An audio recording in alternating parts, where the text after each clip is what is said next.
आज आदमपुर आया हूँ और मैं दावे के साथ कह सकता हूँ पूरे हरियाणा में छत्तीस बरादरी ने फैसला कर दिया है कि आने वाली सरकार कांग्रेस पार्टी की सरकार होगी। हरियाणा में कांग्रेस आ रही है, भाजपा जा रही है। और भाई इस बात के लिए मैं आपका बहुत शुक्रगुजार हूँ।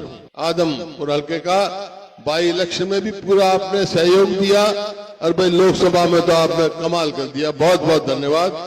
ये भी एहसान तारूंगा थारा, कोई ऐसी बात नहीं, एहसान मानता हूँ भाई मैं एहसान। तो ये ऐसा क्यों हुआ, एकदम क्यों हवा पलटी?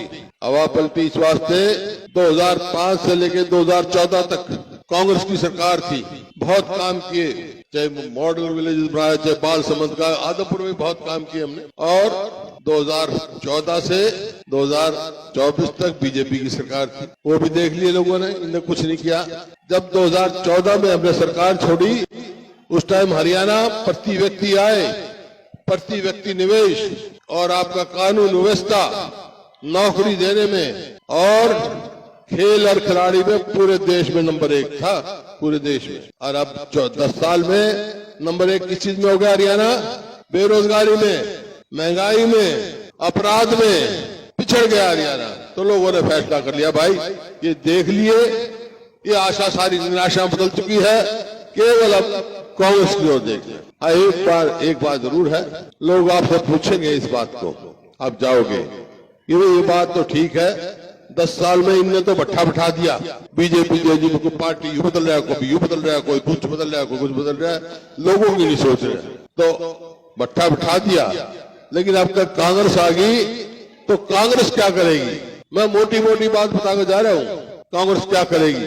कल राहुल गांधी भी कह के आए थे, कांग्रेस जो है, कांग्रेस की सरकार बनेगी तो भाई अपने बुजुर्गों की पेंशन 6,000 रुपए करेगी। और महिलाओं को, ये मेरी बहनें बैठी हैं, इनको 2,000 रुपए महीना बैंक में अकाउंट में डालेंगे इनके। और जो बीजेपी ने गरीब आदमी के, हमने 4 लाख 100 गज के प्लॉट दिए थे और 3 लाख अंकित कर दिए थे और दे रहे थे। ये गवर्नमेंट आते वो स्कीम खत्म कर दी। कांग्रेस आएगी तो फिर वह स्कीम चालू करेगी, 100 गज के प्लॉट देगी, 7 2 कमरे के मकान भी बना कर देगी इनका। ये बात किसान का भाई कभी एमएसपी तो कर देते हैं, मिलती नहीं। हरियाणा में एमएसपी की कानूनी गारंटी देंगे हम किसान को, ताकि इसके साथ धोखा ना हो किसान के साथ। इस प्रकार से हर वर्ग की, अब इन्होंने बेरोजगारी देख लो, एक जो चला रखा है ना काम, कौशल रोजगार निगम, उसका क्या काम है भाई? ठेके पे नौकरी देता है, पक्की नौकरी नहीं देता। जिसको 40,000 मिलनी चाहिए उसको 12,000 में ठेके में नौकरी दे, जब मर्जी हटा दो कच्ची नौकरी। ना तो उसमें रिजर्वेशन है, ना मेरिट है, बेची गई है नौकरी। जैसे परचून की दुकान में परचून बिकता है, इस तरह नौकरियां बेची है, हमारे युवाओं का भविष्य बर्बाद किया है। अब बताओ आप, जो बैकवर्ड क्लास का, शेड्यूल कास्ट का जो रिजर्वेशन था वो वंचित रह गए, तो कहां जाएंगे भाई? बच्चे तो ओवरेज हो गए, 10 साल तक उनके रिजर्वेशन नहीं है इसमें।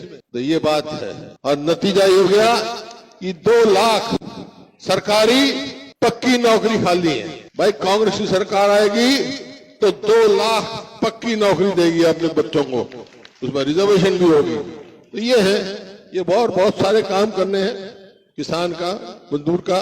गैस का सिलेंडर 500 से ज्यादा नहीं होगा, 500 करेंगे जो बढ़ा रखी है। और किसान का तो आपने देखा, इनने कहा था कि 2022 में हम किसान की आमदनी दुगनी करेंगे।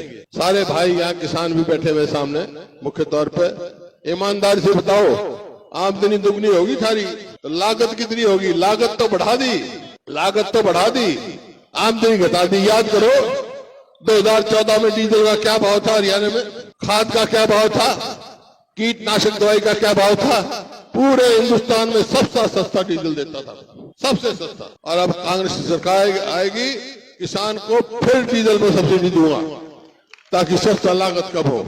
इस प्रकार से बहुत सारे काम करने हैं, किसान के, मजदूर के, महिलाओं के, मनरेगा का वो बढ़ाएंगे, हर वर्ग के लिए है। वो घोषणा पत्र आप तक पहुंचा देंगे चंद्र प्रकाश जी, आपके फिर से हरियाणा को नंबर 1 बनाना है।